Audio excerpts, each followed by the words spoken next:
Dennis. Kanu ഡെന്നിസിൽ 2 മക്കളാണ് ബസൂക്കയിൽ work ചെയ്തിരിക്കുന്നത്. Kanu Dennis ആരാണെന്നറിയാം, തൊട്ടതൊക്കെ പൊന്നാക്കിയ തിരക്കഥാകൃത്താണത്.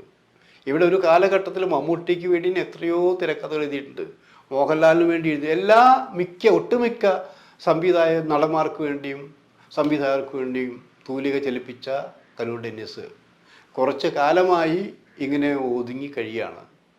എഴുത്തും വായനയുണ്ട്. അദ്ദേഹത്തിൻ്റെ ഒരു മകൻ ഡിനു ഡെന്നിസ് 20 വർഷം മുമ്പ് അഭിനയിച്ചിട്ടുണ്ട് ഇവിടെ. 20 വർഷം മുമ്പ് എന്ന് പറയുമ്പോൾ അതിൽ അഭിനയിച്ചൊക്കെ നായികമാരൊക്കെ, അന്ന് കൂടെ അഭിനയിച്ച നായികമാരൊക്കെ പിന്നെ വളരെ പ്രശസ്തമായിരുന്നു. ഒന്ന് ഈ രഞ്ജിലാൽ ദാമോദര സംവിധാനം എന്നിട്ടും എന്നുള്ള സിനിമ, അതിൻ്റെ ടൈറ്റിൽ എന്തോ, ആ സിനിമ നല്ല സിനിമയായിരുന്നു. ആ സിനിമ നല്ല സിനിമയായിരുന്നിട്ടും അത് വേണ്ടത്ര പേര് ഡിനുക്ക് കിട്ടിയില്ല. മറ്റൊന്ന് ഒറ്റ നാണയം. അതിൽ ആ 2 സിനിമകളിൽ നായകനായി പിന്നെ മറ്റു ചില സിനിമകൾ അഭിനയിച്ചെങ്കിലും ജോലി കിട്ടി പോവുകയുണ്ടായത്.